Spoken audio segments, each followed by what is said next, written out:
Hello everyone. Well, in today's session, we are starting with the third chapter from your book Beehive, and the chapter is The Little Girl. Before heading, allow me to give you an introductory part to the story. That what we are going to explore.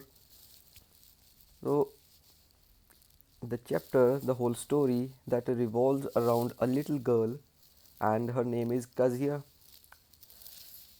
And the story is about the changing attitude of that little girl towards her own father.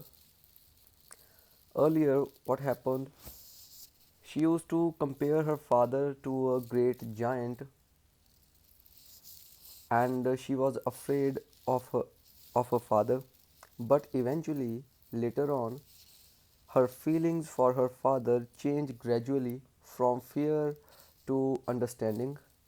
And what made that attitude change? That everything we are going to read in this chapter. All right. So let's start.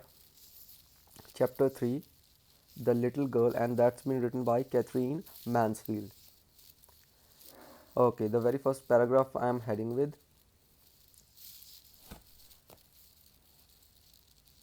To the little girl, he was a figure to be feared and avoided. Who is he over here? The father. He refers to the father of that little girl. And the name of the little girl, I am telling you in prior only. The name of the little girl is Kazia. Alright. Every morning before going to work, he came into her room and gave her a casual kiss, to which she responded, "Goodbye, father." And oh, there was a glad sense of relief when she heard the noise of a carriage growling fainter and fainter down the long road. Okay. And the father of the girl, Kazuya, whenever he used to go to work, that would have been a relieving moment for her. For Kazuya, that would have been a relieving moment. When she used to hear the noise of the carriage, carriage is some sort of automobile that her father used to get along to his work. Alright, and when she used to hear the voice of that carriage down the road, and when she is finally sure that his father has gone from the house, she that would have been a relieving moment for her. That means she was so much afraid, scared of her father. Alright, next is, in the evening, when he came home, she stood near the staircase and heard her loud noise in the hall. "Bring my tea into the drawing room. Hasn't the paper come yet?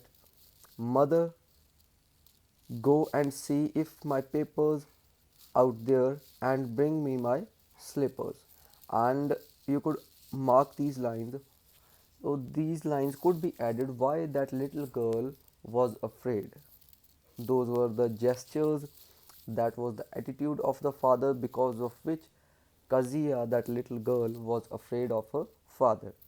Whenever he used to come home after work, he used to ask for his tea and the newspaper and his slippers in a heavy, loud voice, and that loud voice used to scare Kazuya. Okay, I'm moving with third paragraph. Kazuya mother would call to her, "If you are a good girl, you come down and take off your father's boots." And her mother, she used to call Kazuya down from her room, and she used to tell her to put off her father's boots. Slowly the girl would slip down the stair, more slowly still, across the hall, and push open the drawing room door. What's the meaning of slip down? Slip down, the meaning of the word slip down, that's been given on the right hand corner: to come quietly and unwillingly. When you are not willing to do something but you are made to do that, so that, and you move to that particular place, that's been referred to over here, slip down. To move quietly and unwillingly, when you are not willing to do or to go to that particular place. All right, next is, By that time he had his spectacles on and looked at her over them in a way that he was terrifying to the little girl. Okay, underline this thing. You could also mark this line. Why she was afraid. And by the time Kazuya used to reach the drawing hall or wherever the father was sitting or wearing his spectacles, and whenever he used to give a look over his spectacles, that eventually afraid Kazuya off. Alright, that look that was terrifying to the little girl Kazuya. Next, well, Kazuya, hurry up and pull off these boots and take them outside. Have you been a good girl today? And that's her father would ask every particular day if she had been a good girl that day, and he used to tell her to take those boots off. I don't know, father, she stammered. So these words, I don't know, that's a symbol of D word has been elaborated, elongated. So that means she used to stammer. She used to answer, but in a stammer way. I don't know, father. You don't know? If you stutter like that, your mother will have to take you to the doctor. And her father, in reply to that, what he would have said that if you are going to stutter, the meaning of the word stutter is that if you are going to stammer like that. Stammer, I hope you know the meaning of stammer. Stammer. If you stutter like that, your mother will have to take you to the doctor. And that would have been the father's reply, that if you are not going to speak up properly, if you are going to stutter like that only, in that case you have to see a doctor along with your mother. Okay, I'm heading with the third paragraph. She never stuttered with other people and had quite given it up, but only with father, because then she was trying so hard to say these words even properly. So from this paragraph you could also have a question that why she used to stutter just along to his father and not with the rest of the people. All right, because she was afraid of her father.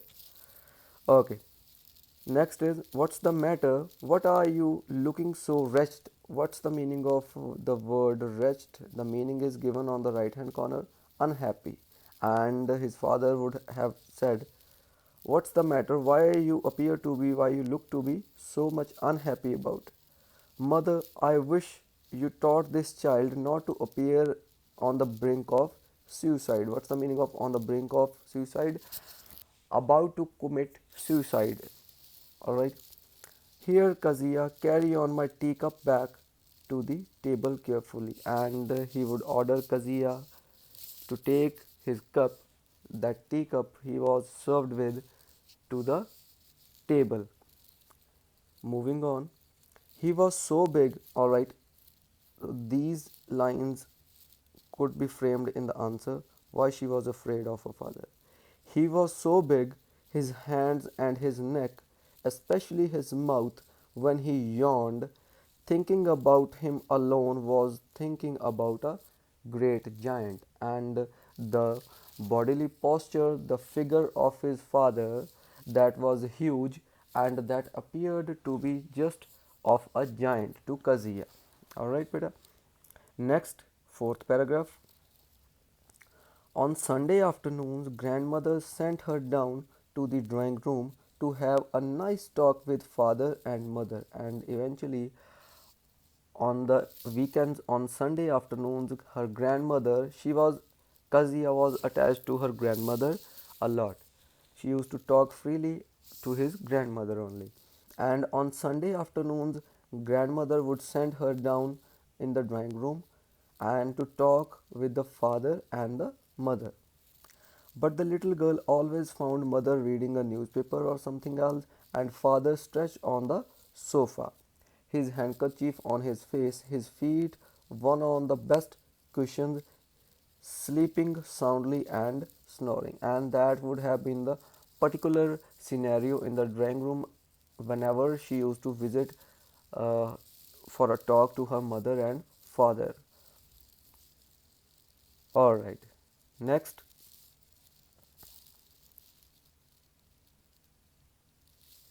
she sat on a stool, gravely watched him until he woke up and stretched and asked the time, then looked at her. And Kazia used to sit on a stool and just look at her father, and till he used to wake up and ask for the time. Don't stare like that, Kazia. You look like a little brown owl. And that would have been the words of her father.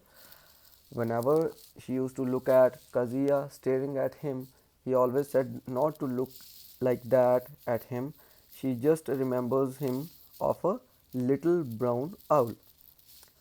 Okay, next is one day when she was kept indoors with a cold, her grandmother told her that father's birthday was next week.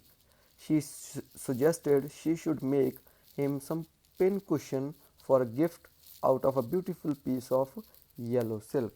And eventually, what happened one day, it was father's birthday next week. The coming week, it was father's birthday, and her grandmother she suggested Kazia to make out some a pin cushion. Cushion. I hope you understood the meaning of cushion. Huh?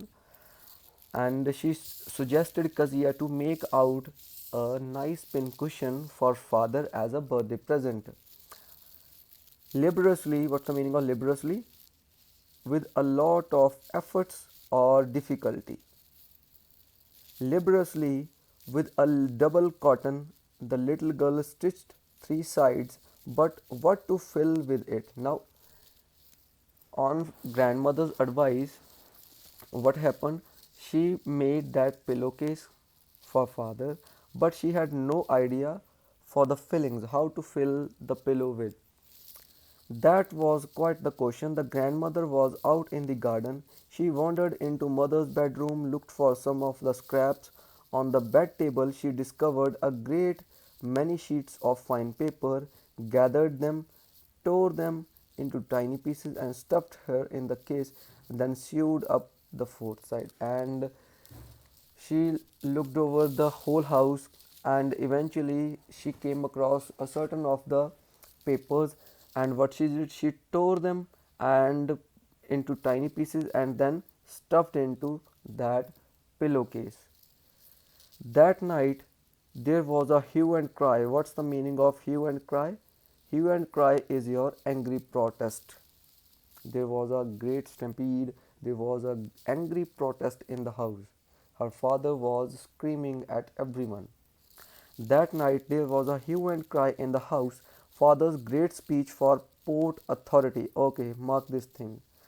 The pages that Kazia had torn off, those were actually the papers of a speech for the Port Authority, and that were the important documents, important papers for her father. Father had a great speech for the Port Authority and been lost, and they were looking for those papers everywhere in each and every corner of the house, but nowhere they could find them. Finally, mother came into Kazia's room. Kazia, I suppose you didn't see some of the papers, a table in your room?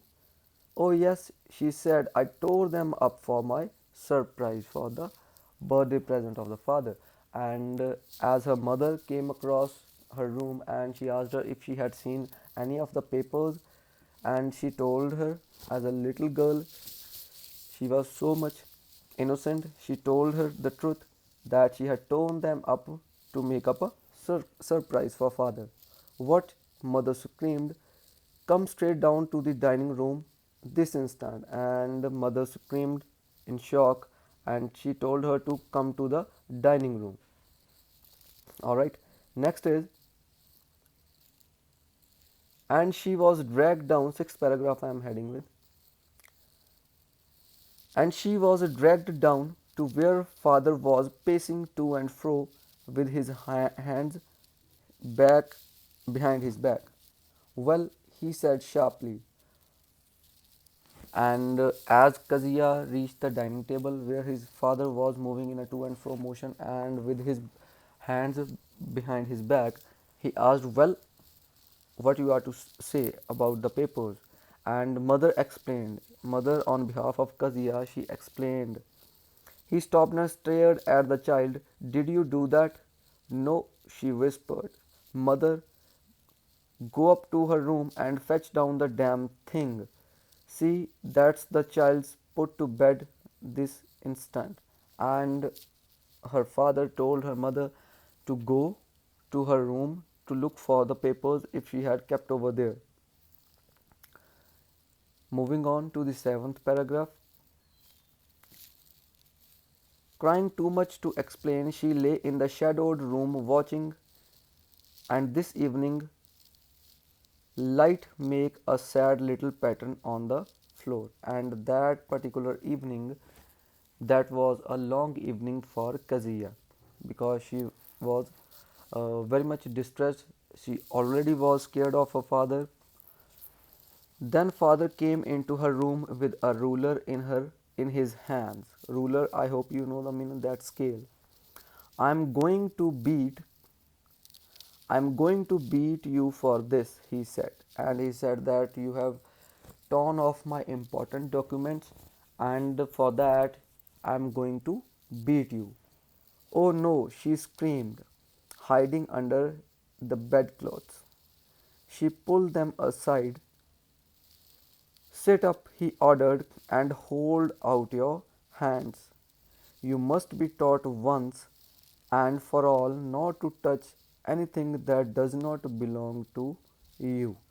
And her father was so much annoyed over the thing that he came to her room, and along with her scale, he asked her to stretch out her hands, and but she was trying to tell her that it was his birthday present, but he didn't listen to any of the thing, any of the explanation. And he ordered to hold out her hands, to stretch out her hands, and he said, "You must be taught a lesson for not touching the things that does not belong to you." And down came the ruler on her little pink palms, and her father gave him a slap with the scale on her little pink palm. And that will be all for today's session. Rest will be covering up in the next session. Thank you. Have a nice day.